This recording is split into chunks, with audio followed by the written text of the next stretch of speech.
Welcome to Damn Good Movie Memories with your host, Brian Davis.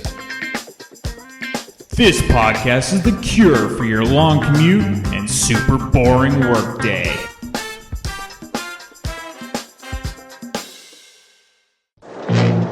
(1:23 p.m.) A crowded subway train starts its run from Pelham Station in the Bronx. 1:45 p.m. Four desperate, heavily armed men seize control of the train. Open the door or I'll blow your head off. Taking 17 people as hostages. Your attention, please. Now then, you'll all remain seated. Anybody who tries to rise is going to get shot. I do hope I have made myself understood. 2:13 p.m. The city of New York is given 1 hour to come up with $1 million ransom.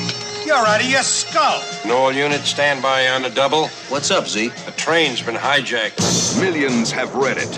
Now you can live it. The taking of Pelham. 1, 2, 3. There is no way you can get away with this. You are underground in a tunnel. At precisely 3:13, we are going to begin executing the hostages. Nothing will happen as long as you obey my orders. New York City is held powerless in the grip of 4 ruthless men. From the mayor's office. Don't tell me I don't want to know. To police headquarters. I've got about 50 men inside the tunnel, all wearing vests and armed with machine and submachine guns. We can fight the Third World War down there. To the nerve center of the world's busiest subway system. My only priority is saving the lives of these passengers. Maybe an hour isn't enough time. An hour is plenty of time. We agreed to pay the ransom. Repeat, we agreed to pay you the money. Now turn your clock off. The money has to be counted, stacked, tied, transported uptown. It just isn't physically possible. You'll be surprised what's physically possible. Pelham 123's in motion. There's nobody driving the train! How long does it take to get all that money together anyway? Just not gonna make it. We'll never make it. The passengers are dead ducks. What the hell they expect for that lousy 35 cents to live forever? Walter Matthau, Robert Shaw. The most spectacular hijack in history. The taking of Pelham. 1, 2, 3.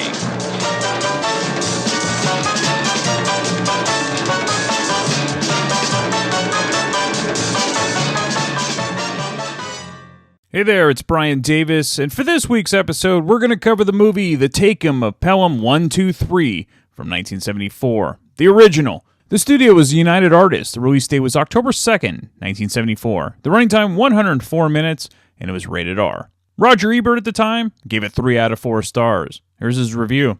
The notion sounds crazy to begin with. 4 armed criminals hijack a subway train and hold 18 hostages. They're surrounded by dozens of cops. They're in a tunnel with no way out. And how do you hide a subway train? They're going to fly it to Cuba, one cop speculates.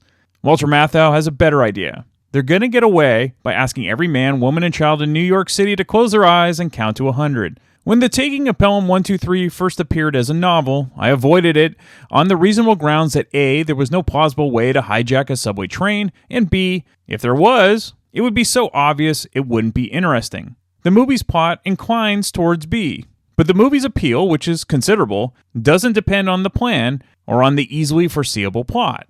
It depends instead on a nice feel for New York City and some fine, detailed performances. Walter Matthau is gruff, shaggy, and sardonic as a transit authority lieutenant. Robert Shaw is clipped and cruel, and the supporting performances are allowed to grow and take on personality. These aren't machine-made genre characters, but individuals, and more specifically, New Yorkers with gallows humor, paranoia, warmth, and resiliency. This note of unforced realism extends even to the passengers being held hostage. I walked into the theater just as the end titles were rolling up on the previous show, and the credits for the passengers included such standbys as Delivery Boy, The Wasp, The Old Man, The Hooker, The Old Son, The Spanish Woman, The Pimp, The Hippie, The Homosexual, and The Co-Eds, numbered Co-Ed 1 and Co-Ed 2. Great. I thought this was going to be another rerun of those World War II movies where the platoon is a cross-section of American racial, social, and ethnic stereotypes, and everyone does his shtick. Wrong. The passengers may have been cast according to their stereotype titles, but in the movie they're just a car full of scared people. They're handled convincingly, and the details of the hijack are worked out in a straightforward, plausible way. We don't have to endure a series of airport-style vignettes in which a pregnant woman goes into labor, a guitar-playing nun cheers up people, etc. The taking of Pelham 123 came fairly late in the 1970s cycle of vehicular disaster epics. After 2 crippled airplanes, the Poseidon Adventure, it was perhaps inevitable that we get a train, a dirigible in the Hindenburg, and an elevator in the Towering Inferno, and a sequel to the Poseidon Adventure in which, had I been consulted, the ship would have righted itself and the poor devils would have to start all over again, retracing their steps. What's good about Pelham's example of the form is that the performances are allowed enough leeway so that we care about the people, not the plot mechanics. And what could have been formula trash turns out to be fairly classy trash, after all. And that's the end of Ebert's review. Now, I first saw the original Pelham on television as a kid, and part of the reason I checked it out was because I saw that Walter Matthau was in it. Of course, being a huge fan of the original Bad News Bears from 1976, I figured it was worth a shot for Pelham, and I'm glad I took the chance. Now, you may enjoy the remake with Denzel Washington and John Travolta, but personally, I don't think it can hold a candle to the 1970s rawness that the original possesses. Okay, let's get into the main cast. You have, of course, Walter Matthau, who plays Lieutenant Zachary Garber. Now, if you check out the Bad News Bears episode that I did back on episode 193, I covered Mathau's career up to that point. A few of his best-known films around this era were The Laughing Policeman, Charlie Varick, Hello, Dolly, Cactus Flower, and the film version of The Odd Couple with Jack Lemmon. Robert Shaw plays Mr. Blue.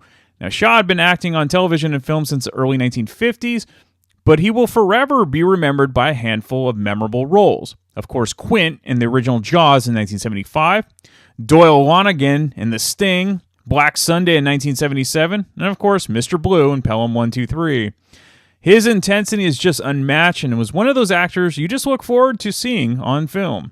Of course, Matthau and Shaw are the draws to this film, but this is a classic because of the remaining cast. You have Hector Elizondo, who most modern viewers know from his roles in the Jerry Marshall films like Pretty Woman, where he played Barney, and he was in The Runaway Bride and The Flamingo Kid, Nothing in Common, Frankie and Johnny, Exit to Eden, and The Princess Diaries. Martin Balsam, whom I'll always remember from the original Psycho, directed by Alfred Hitchcock in 1960, he plays the detective in that movie who was stabbed by Norman Bates, or his mother, and falls down the stairs. His other notable roles include 12 Angry Men, All the President's Men, and Breakfast at Tiffany's, and many, many other TV shows and films. Now, Earl Hindman would go on to be best known as Wilson, the neighbor to Tim Allen in the TV series Home Improvement. He was also in another terrific 1974 film, The Parallax View with Warren Beatty. And don't forget, in Pelham 123, you also get Jerry Stiller and Doris Roberts, who younger fans would come to love on Seinfeld and Everyone Loves Raymond. The director, Joseph Sargent, had his best-known films in the 1970s, with Pelham being the most famous. But he also directed White Lightning with Burt Reynolds and MacArthur with Gregory Peck. He also directed the 1987 abomination Jaws 4, The Revenge. Well, they can't all be winners, folks. All right, let's get into the making of the film. So it's based on the 1973 novel of the same title, written by John Godey. At the time, in the early 1970s, New York City had a certain type of rough edge that was captured often on film with movies like Serpico, The French Connection, and Death Wish, which came out a few months prior to Pelham. The station used in the film was not a working subway station, as it was closed in 1946, and as Hector Elizondo mentions during the interviews, you'll notice that there is not a mark of graffiti in the station, which of course is a nice red flag that the station was not used by the public. The station was also used as the home for the New York Transit Museum in 1976 and was used in different films over the years. Now, part of the reason the subway looked so clean and the rest of the city looked like its normal rough self was because originally the MTA, which is the Metropolitan Transit Authority, refused to cooperate with the film being made due to its less than stellar depiction in the novel, especially with regards to the heist and needing faulty equipment and whatnot to pull off the heist. Also, not surprisingly, and I don't blame them, the MTA, well, they didn't want copycat heists. But as Joseph Sargent later said, he was simply just trying to make a movie, not a guide to take over a subway train. All right, let's get into the film. So it opens in New York City in the downtown subway train. The first man is Mr. Green, that's Martin Balsam, who gets on the number 6 train. He's wearing a disguise, as will the 3 other men he meets. He's also battling a cold. The next man to get on the train is Mr. Gray. That's Hector Elizondo. Then it's Mr. Brown, Earl Hindman. The last man to get on the train of the group is Mr. Blue, Robert Shaw, except he doesn't get on. He first pulls a gun on the train conductor and says he's taking over the train. And if you watch the film, you'll notice that each man wears the same color hat as their code name.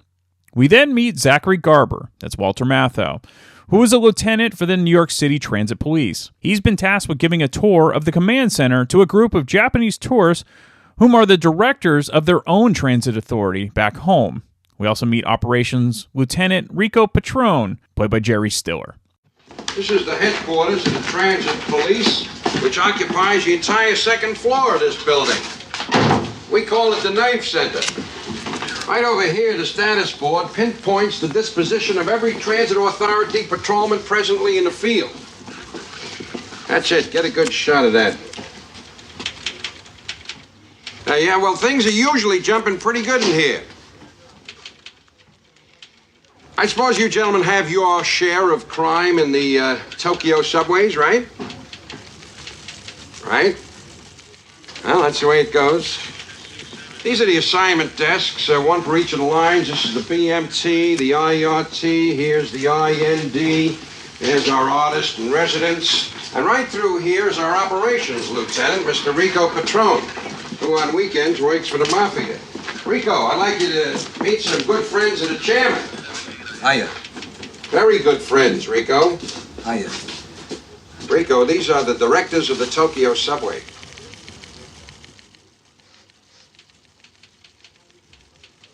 Why don't you tell these gentlemen about some of the exciting things that have happened in the New York City subway system lately, Rico? Well, we had a bomb scare in the Bronx yesterday, but it turned out to be a cantaloupe.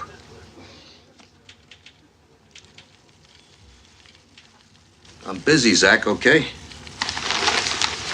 In the course of a normal work week, the average TA policeman deals with such crimes as robbery, assault, murder, drunkenness, illness, vandalism, mishigas, abusiveness, sexual molestation, exhibitionism. You gotta love Walter Matthau. Back on the hijacked train, the training conductor gives up his key, though the passengers have no idea what's going on yet. But there's rumblings at the dispatch station because the conductor hasn't checked in as instructed. The train is then separated and the front car is left behind. It stops and moves again. The dispatch is completely confused. Mr. Blue then decides to take over and let the passengers know what's going on. Children with anybody? Your children? With anybody? Yeah, my mother, Tommy, Eric. Go back and join her. Fine. Go back and join your mother. Mom, we want to play. Everything you say is programmed into your mind. I mean, from the time you're a child, everything you say is programmed.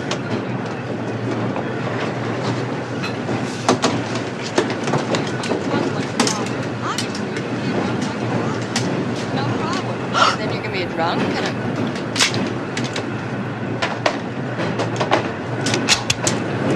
Your attention, please. Now then, you'll all remain seated. Anybody who tries to rise is going to get shot. There's another one. Shut up! Move up a bit, Mr. Doyle. Now, ladies and gentlemen, you see this gun? Fires 750 rounds of 9mm ammunition per minute. In other words, if all of you simultaneously were to rush me, not a single one of you would get any closer than you are right now. Hey, Mom, are those field guns? Shh. I do hope I have made myself understood. Por favor, alguien dígame qué es lo que este hombre quiere que Señora, cálmese, siéntese, que tiene una ametralladora, nos va a matar a todito. It's amazing what a machine gun will do to keep a group of unruly passengers in line. Mr. Blue tells all the passengers to move to the back of the car. Back at the headquarters, Garber continues to give his tour to the Japanese tourists. Gentlemen, this is the TA Command Center. Come on in. A lot of laughs in here. Terrific place. You see, each train is identified by the name of its terminus and the time of its departure. Thus, an express train leaving Woodlawn at 6:30 p.m. would be Woodlawn 630. While on its return trip, its destination might be, let's say, like Flatbush 825. I hope you're memorizing all this junk. I'm going to ask questions later. Hey, Gobble, what the hell's the matter? Don't worry about a thing. They don't understand a word of English. This way, dummies. Just step this way, dummies. Hurry in. Why don't you answer your Master radio? Frank Perrell, the Lord Byron of the New York City subway system. Come in, Pelham, 1, 2, 3. Observe the way fire and smoke shoot out of his ears. Don't bug me, Gobber. I got troubles here. What's the matter? Oh, nothing. The train is down, its radio's dead, the power's off, and it's dumped its load. Besides that, everything's ginger peachy. What time is it, Mr. Green? 2:10.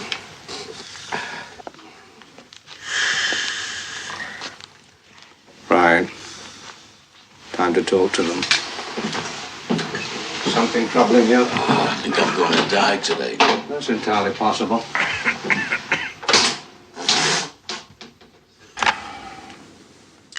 This is Pelham 123 to Command Center. This is Pelham 123 to Command Center. Do you? There he is. Okay, we'll leave him alone to his problems. This way. Where the hell are you been? What are you trying to do? Screw up this entire railroad single-handedly? I want an explanation, and it better be good. Your train has been taken. What? Repeat, your train has been taken. Hey, shut up in here! Shut up! I said shut it, everybody! Shut it up, everybody! God damn it! Pelham 123, what do you mean the train has been taken? Are you the motorman? Negative. Well, then who are you? Nobody's authorized to be in that cab except the lousy motorman. Now identify yourself. Listen, train master. Your locomotive has been hijacked by a group of heavily armed men. It what? We are holding 17 passengers and the conductor hostage in the first car. I am quite prepared to kill any or all of them if you do not obey my commands to the letter. Have I made myself quite clear? You're out of your skull. Be that as it may, get out a pen, take down our list of demands. Hey, now wait a minute. Hold on. Stand by. What the hell would anybody want to hijack a goddamn subway train for? Hit your 6 button, will you, Frank? I want the TA police in on this. Hey, what the hell are all these Chinamen doing in here, huh? Holy Christ, I forgot. Johnny, would you take these monkeys up to 13? It is all right, Lieutenant Garber. I'm sure we can find it by ourselves. And thank you for a most instructive visit, Lieutenant. And most exciting too, Lieutenant. Most exciting. Most exciting.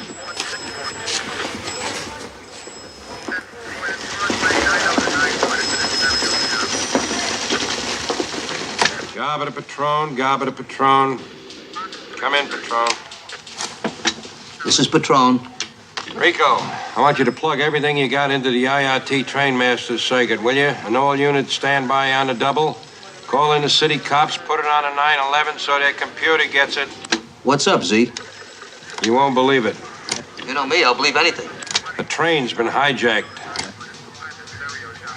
I don't believe it. The passengers now finally realize they're hostages and are stuck unless the four-armed men have their demands met. Pelham 123 to Command Center. You read me? You ready to take down our list of demands now? I'm listening, you animal. What do you want? Do you have your pen? Go on, for Pete's sake. To begin with, it's important that you understand 3 things. 1, Pelham 123 is completely within our control. 2, we're all armed with automatic weapons. 3, we have no scruples whatsoever about killing. Do you understand me so far? Oh, I understand you fine, you lunatic. You'll never get away with this, you know. Please inform the mayor that we demand $1 million cash for the release of the car and all the hostages, right? That'll be the day. The time is now 2:13. The money must be in our hands not later than 3:13, 1 hour from now. Now, if the money is not in our hands, we'll kill 1 hostage for every minute you're late. Keep dreaming, maniac. Furthermore, if anybody attempts to interfere, anyone in any way, we will begin killing the hostages immediately. Confirm, please. Zach! Pelham 123, come in, please. This is Pelham. Identify yourself, please. Oh, this is Lieutenant Zachary Garber of the Transit Police. Identify yourself, please. I'm the man who stole your train. Well, sir, there is no way you can get away with this. You are underground in a tunnel. Why do you concern yourself with that? At precisely 3:13, we are going to begin executing the hostages. Don't you think you better get in touch with the mayor and get back to me for my further instructions? Over and out. That son of a bitch has got me backed up all the way to the Bronx. All right, what is this, a circus? Come on, for Christ's sake, let's get back to work. Rico, did you get that? I only get your end of it, but I could piece the rest of it together. Jesus, crazy. Well, the guy who's talking's got a heavy English accent. He could be a fruitcake. We got anybody at 28th Street? Just checking it out.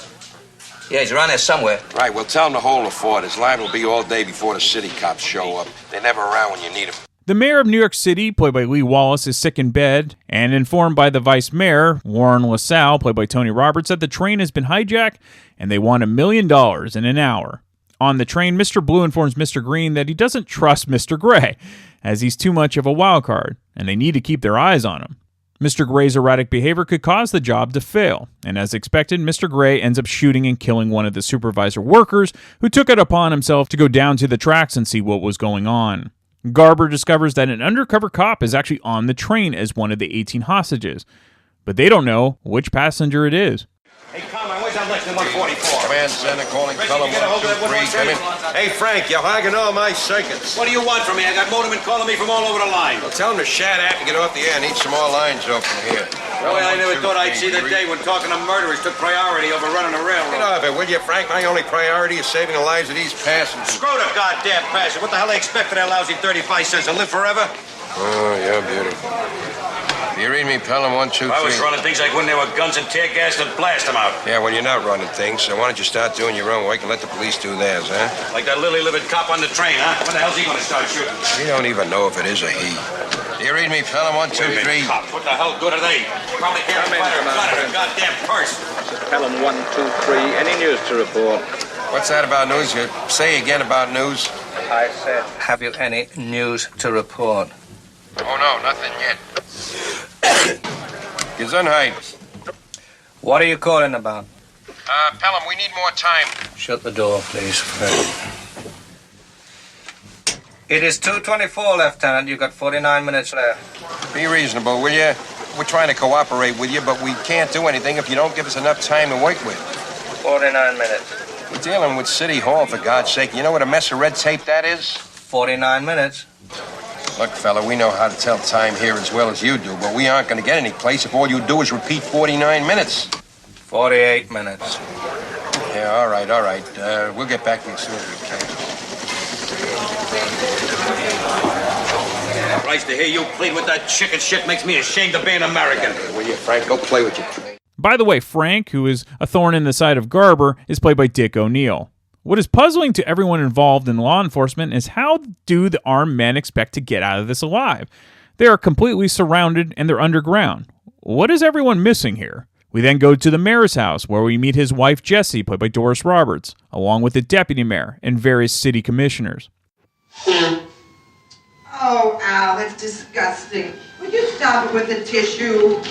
Warren, would you tell him that other mayors have to live in this house after we're gone? Go on in there, Al, and I'll send everybody in. Just sit down. Oh, good. Thanks for coming up on such short notice, fellas. You all know Jesse, don't Yes, you? sir. Chairman of the Transit Authority. Good, Phil, just in time. Hello, Phil. Police Commissioner, let's go, A little gentlemen. coffee, how about some cake? Better skip it, Jesse. We're running a little short on time. We all know what's going on underground, don't we? So the main issue is whether or not we're going to pay the ransom. Phil, what do you think? Well, we're fully mobilized. I can go down there any time you say with enough firepower to wipe out an army. But I can't guarantee the safety of the hostages. In other words, you're for paying the ransom. Well, we don't want another Attica, do we? So your vote is? I abstain. Shit. Barney? The safety of the passengers is the only concern of the Transit Authority.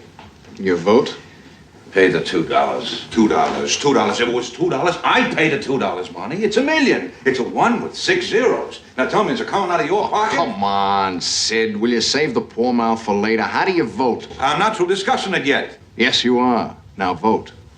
My consent is with the taxpayers. I mean, somebody's orderly. You know what I always say? Millions for defense, but not 1 cent for tribute. Isn't that what I always say? Uh-huh. So that's a no. All right, Al. You've heard from the 3 wise men. Now, what do you say? What are they going to say, Warren? They who? Who? Everybody. The press, the man on the street. He means the voters. You know what they're gonna say. The Times is gonna support you. The News is gonna knock you. The Post will take both sides at the same time. The rich will support you. Likewise, the blacks and the Puerto Ricans won't give a shit. So come on, Al. Quit stalling. Will you stop bullying everybody, Warren? This is supposed to be a democracy. Why is that, for Christ's sake? We're trying to run a city, not a goddamn democracy. Al, quit farting around. We've got to pay. Jesse? Jesse, what do you say? I know $1 million sounds like a lot of money. But just think what you're going to get in return. What? 18 sure votes. All right. All right, Warren. Warren, arrange for the payoff. Hallelujah. All right, fellas, you heard it. Phil, pass the word to the bad guys that we're coughing up. Yeah, Sid, we'll do. what bank do we do the most business with? City National Trust. I'll give him a call. I'll call. You'll take an hour trying to knock down the interest rate. Now look, Sid. Jesse? I think I handled it all right, huh? A regular Fiorello LaGuardia. In addition to the undercover cop on the train, there's also Patrolman James, played by Nathan George, down on the tracks hiding out. We also find a little bit about Mr. Blue and Mr. Green. Green is a disgruntled train conductor, which is why he's part of this job, and was also caught in a drug bust, which led to his dismissal. It's also why he was able to know the ins and outs of the train system. Now, Blue was a former army colonel in Britain. He was later a mercenary in Africa. Once the mayor has agreed to pay the ransom, it's time to inform the hijackers. $500,000 in 50s, $500,000 in hundreds, right? 500,000 50s, 500,000 in hundreds, right? Which will then be put in stacks of 200 bills each, bound with 2 thick elastic bands. 2 stacks of bills, bound in what? Bound with thick elastic bands. Point 2, all of the bills will be old bills. Their serial numbers to be random. Now that's all. When the delivery arrives, we'll contact you with further instructions, right? Oh, what, your getaway? Signing off now. Son of a bitch. Crazy. Hey, Pelham, might interest you to know I figured out how you're gonna do it. Yes, it would interest me very much. You're gonna make every man, woman, and child in New York City close their eyes and count to 100, right? It is now 2:47. That means you have got 26 minutes. Hey, wait a minute, pal. Wait a minute. We agreed to pay you the money. Now turn your clock off, will you? 26 minutes. Look, pal, your instructions were complicated. The money has to be counted, stacked, tied, transported uptown. It just isn't physically possible. You'd be surprised what's physically possible. Your clock's running. 26 minutes. After that, we can start scratching them off 1 per minute.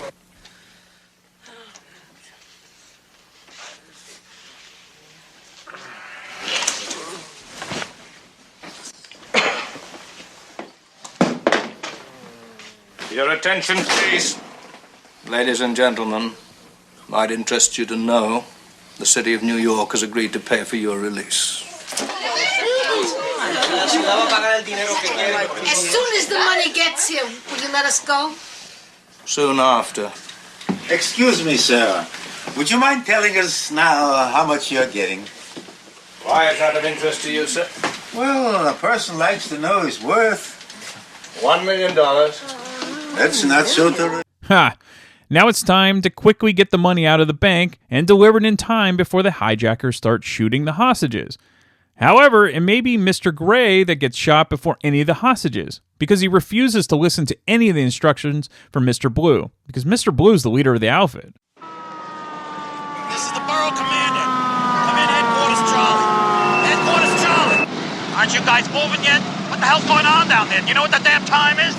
Yes, sir. We're still waiting for the money, sir. I'm warning you two guys. If I don't see your faces before the deadline, I don't want to see them at all, ever. Yes, sir. I told you, it's gonna be all right.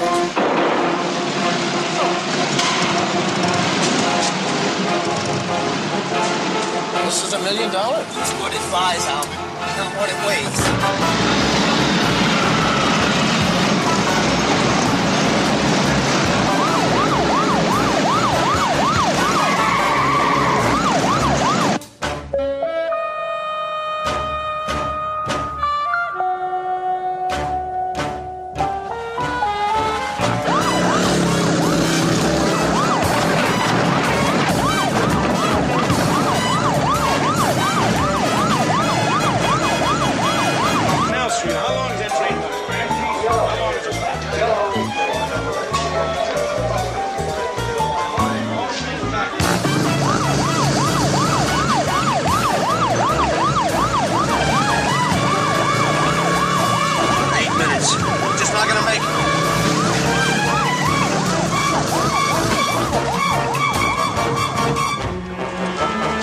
Inspector, where are they now, please?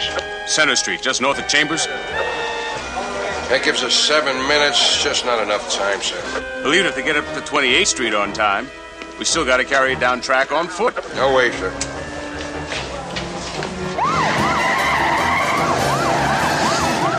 I always wanted to do this. Look, we're scaring the shit out of everybody. Yeah, including me.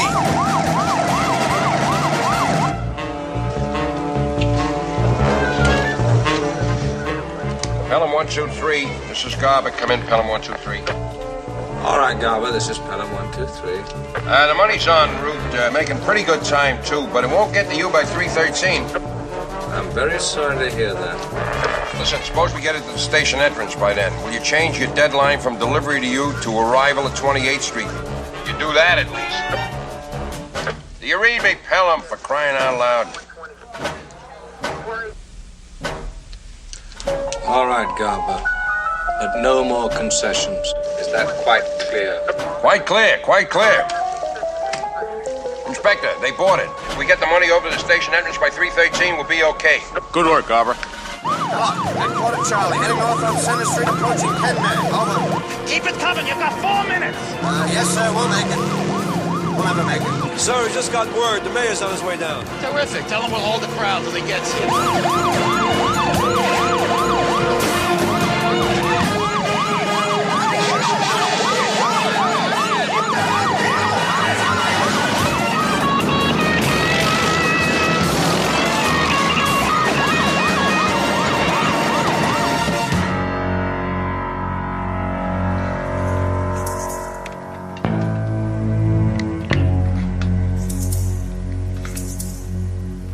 Mr. Green.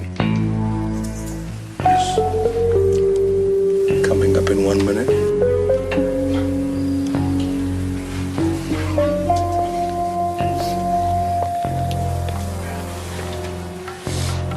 Have you decided which one it's going to be? Does that make any difference?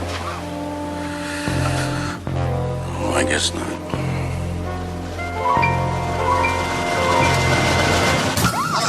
Charlie, we're crossing House Street, approaching Astor Place. Over. It's still got 28 blocks. Floor, the son of a bitch.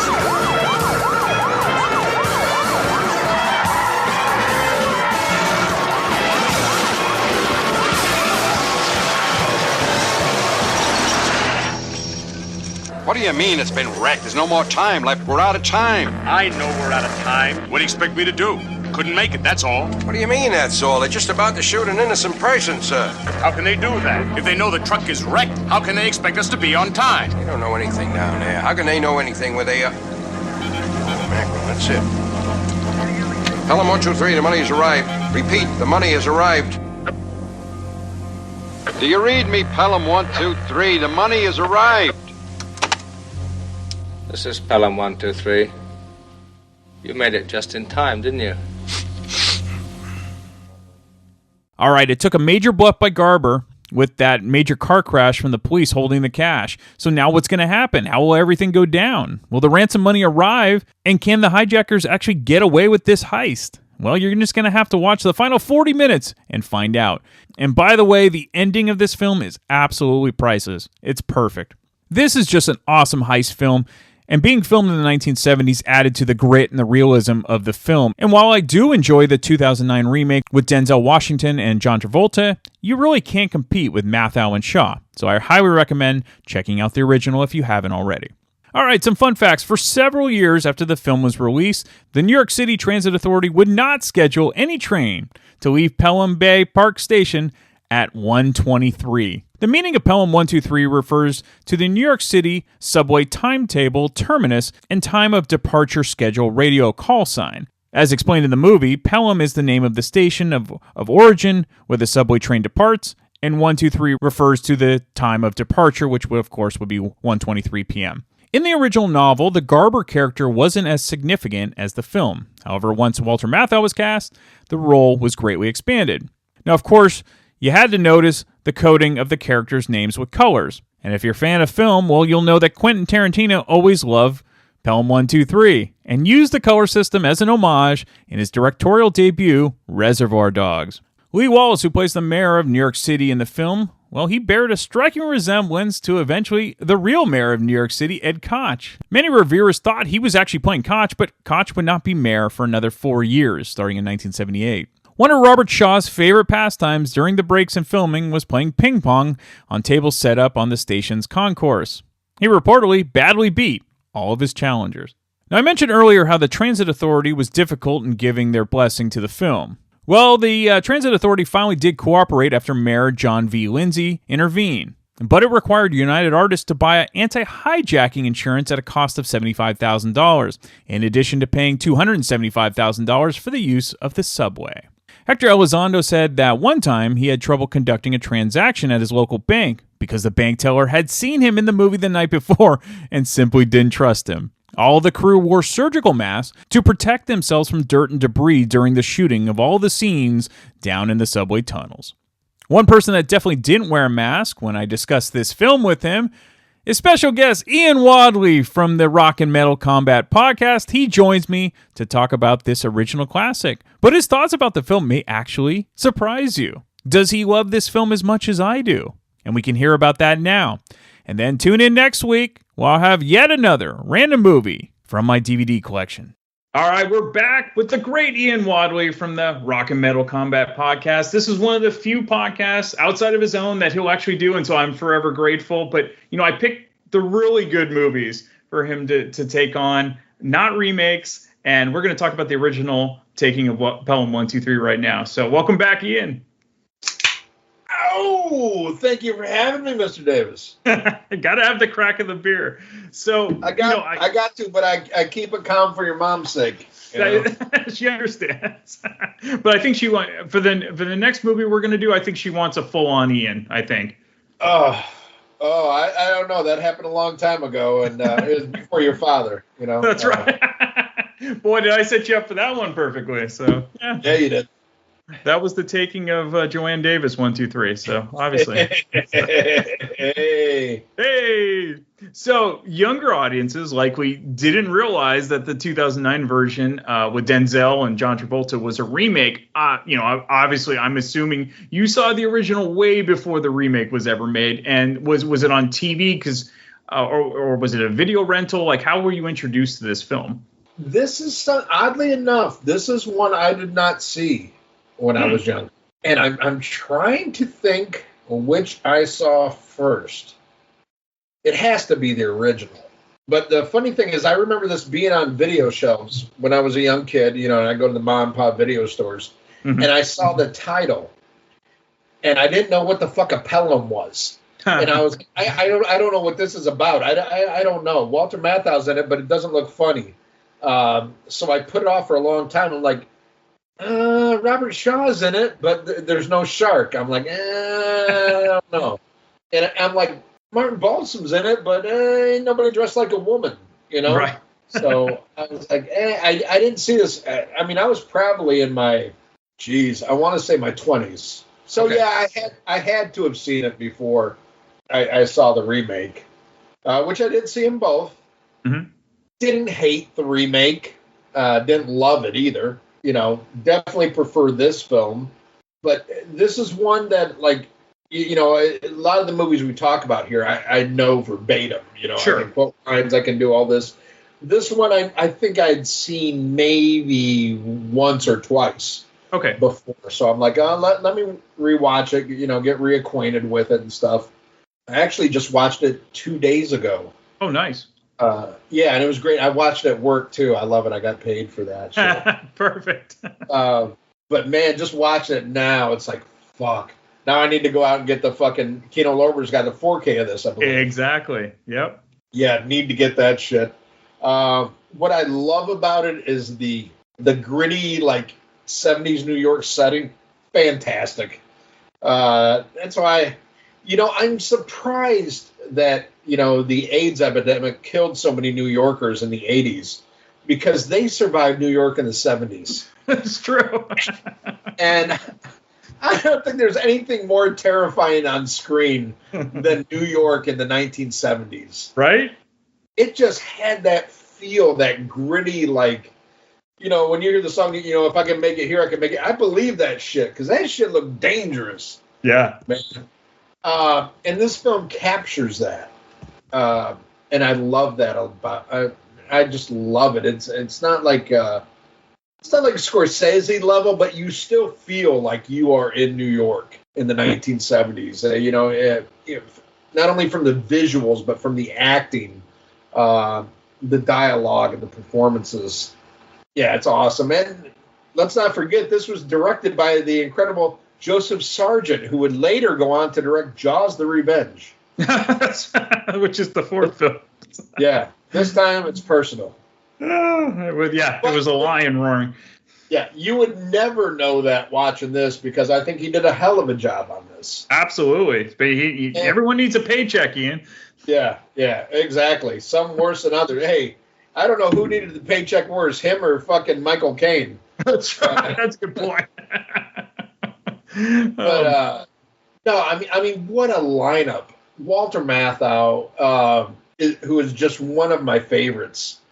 And what I love about Walter Matthau, a lot of people may only know his comedic performances. Right. But in the 70s, he had different stuff like this, where there are comedic elements to the lines he delivers and stuff. But he did shit like this and Charlie Varick, and Charlie Varick's great. Yeah, he did different shit, and he's great in this. I mean, Robert Shaw, who is, it's weird to me. He's either Quint or he's Red Grant, or he's Monaghan in The Sting. Yeah, I know, but it took me a while to get in those other ones. It's like I had a hard time seeing, but and then there's their fucking Black Sunday, sure, The Deep. But God, talk about another guy that just chews up fucking scenery. And then Martin Balsam. Oh, love Martin Balsam in this, and I love Martin Balsam in anything he does. Yeah, I mean, he will always be Arbogast to me, but Hector Elizondo is in this. Does great in this. Jerry Stiller. Yep, Jerry Stiller. Yeah, I love that scene where Walter Matthau's introducing him to like the Japanese. Oh, so funny. He's like, yeah, on the weekends he's in the mafia. It's like, it's just like a perfect Walter Matthau line. Yep. But no, it's got a really good gritty film to it. The one thing I will say about this is it's Dog Day Afternoon light. And I can see, it's like a similar, I shouldn't say similar situation, but you have a hostage situation, it's in New York. It's not Dog Day Afternoon, but it's still it's like a popcorn Dog Day Afternoon. Mm-hmm. But I like the way the characters are written. I like the way the bad guys are. Tarantino would go on to rip this off. The way that all the bad guys are named by color. Right, go on to do the same things in Reservoir Dogs. Yep. So, I mean, you can see the influence in it. And it's good. It's got a good gritty feel, but it is, to me, it's a popcorn version of Dog Day Afternoon. Mm-hmm. But I don't want to necessarily say that as a slight. It's still very enjoyable.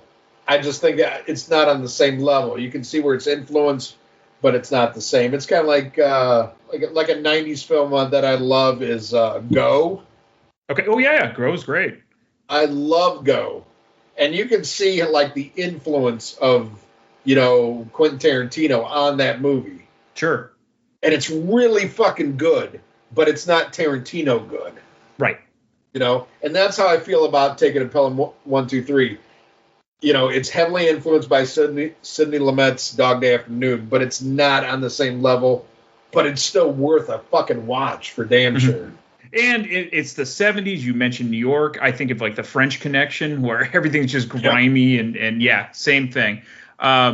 So the suspense of the story and the plot is terrific. You mentioned what carries this film over is the actors, Shaw and Matthau together. We had mentioned when we were doing Silver Bullet, not having the most attractive people. Walter Matthau was not a traditionally attractive man, but he was a movie star. But he was a movie star, which was great. And what about this makes it one of the really good heist films? What about this specifically really connects with you?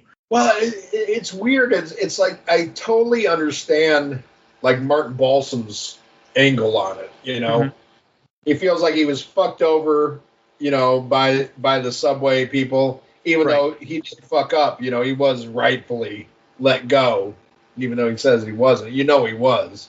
You see Robert Shaw as somebody who's like, he just knows there's money to be made. Right. And he knows how to do it professionally. You have Hector Elizondo, who's fucking fantastic in this, but it's funny seeing him like playing an Italian guy. Right. Guy got kicked out of the mob, but he's like he's the Mr. Blonde, you know? He's the too crazy. The loose cannon. But you got Mr. Brown, stutters. But it's great. And what I love about this is I'm trying to remember who this is credited to. It's some acting teacher or whatever. He says, like, there's a rule, like, if you see a gun, it's going to get used later. Mm-hmm. You know what I mean? Right. It's going to end up, that gun's going to get shot. Something's going to happen with that gun later. That's how it is with Martin Balsam and that sneeze. Yeah. You got Tony Roberts as the deputy mayor. Lee Wallace is the mayor. God, what's the chick's name? Oh, and Doris Roberts is in it too. Doris Roberts, as the mayor's wife. Yep. I'm trying to remember the chick's name that plays the hooker on the bus. She was in so much shit in the 70s. As soon as I saw her, I was like, oh my God, where do I know her from? I think you can't go on Wikipedia or IMDb to see her. But she's been in a ton of shit. Yeah. But it reeks of fucking New York in the 70s. And I love it. You got the old New York Jew asking too many questions. Yeah. What's this fakakta madness going on here? Kind of shit, By the way, the hooker is Mary Gorman. Mary Gorman, yeah. Yeah. And I know her from lots of 70s television. Mm-hmm. She was on a lot of Barney Miller. Oh, yeah. Hooker Miller, I know that. Kenneth McMillan's in this. Mm-hmm. The great Kenneth McMillan. It's got a good feel to it. It's a good B movie. And maybe B movie is kind of being harsh on it. But again, it's hard for me to see this and not think, Dog Day Afternoon. Well, it did come out before, a year before. So. Oh, was this a year before Dog Day? Yeah, this came out in 74. So, and it was based on. It was a novel too. So it came out. The novel came out in 73. Movie came out in 74. Okay, Dog Day came out in 75. Okay, never mind anything that I've said. I'm retarded. No, okay. But I mean, it's fair in the sense of if you're going back and watching movies, this happens all the time. You watch a film and you're like, well, it's not as good as this film that came after, but it's. You have to go back and say, well, this actually came before, and this, things do improve, and maybe Sidney Lumet took what he learned from taking a Pelham 123 and then incorporated something a little bit more into Dog Day. I don't know. Yeah, I know, but now I feel like I just said, Kingdom, Led Zeppelin ripped off Kingdom Come. And Great White. I thought, yeah. Oh, wow. I can't. Okay, so this came out before. Okay, never mind. Fuck everything else I said. I don't know. I'm a horrible guest to have on your show. I'm very ill-informed. No. Well, in general, are you a fan of heist films, or are they too tropey? No. I love tropey shit. Okay. If it's done well. I mean, the thing with tropes, they're tropes for a reason. Because the shit works, Mm-hmm. Right. It's all about the characters. Sure. It's all about the writing, the performances. Can you pull it off? Can you take something where you kind of know what's going to happen before it happens, but can you make people still care? Mm-hmm. Do you have characters where they'll sympathize, or where you could they just build this disgust to where you hate them, kind of thing. It does it right. I think it's a good movie. Mm-hmm. I don't think it's a great movie, but I think it's a good. But it's a guy's movie kind of thing. It is. And not that women can't enjoy it either, but you know what I mean. It's like a guy's type of movie. Mm-hmm. It's harsh. It's very raw. It's harsh. I also like that it's not. Today it would be 2.5 hours. They really didn't draw it out. The editing in films in the 70s and 80s were so much better. Okay, so we're going to get off. This is going to be. I can't wait for this answer because when I thought of this question, I was like, this is going to be great with Ian. If you're going to pull off your own heist, what sort of job would you consider? And this is purely fantasy, of course, but you've had to think about this at some point in your life. Oh boy. Or have you done something that is now past the the amount of time for being prosecuted?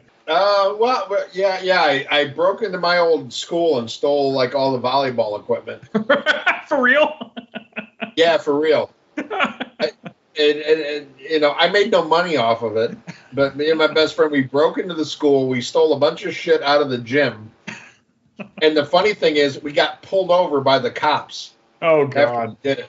Mm-hmm. And I've got all this shit in the back of my car. And he shines a flag, like we're terrible at this. We were terrible. This shit's in the back. It's not even in the trunk. It's in the back seat of my fucking 77 Grand Prix. Right. And the cop pulled me over because I've got a light out over my license plate. And he shines a light and sees all this shit that makes no sense in my back seat. And there was an alarm going off at the school. Oh, God. Motherfucker. And he's like, get that light fixed over your tailplate there. And like, yes, officer. So I don't know. I'm probably not smart enough to pull anything off. I'm about to say, if you're going to do that, I don't want you robbing a bank. Yeah. But no, I am the guy you want to rob a bank with. I am a ride or die motherfucker. Okay. And I'm a firm believer. You don't lie to your friends. You lie to women and the police. And that's that's it. But you don't rat on your friends. Right. Some good fella shit there. You don't give up. So I'm the guy you want to do something with. Probably not plant, but I don't know. I want to make some money. As long as we're ripping off white people, I'm cool. That's where the money's at. You heard it here. You heard it here. Yeah. White people control all the money. You heard it here. Have you ever been to New York City before? I've been past it. Okay.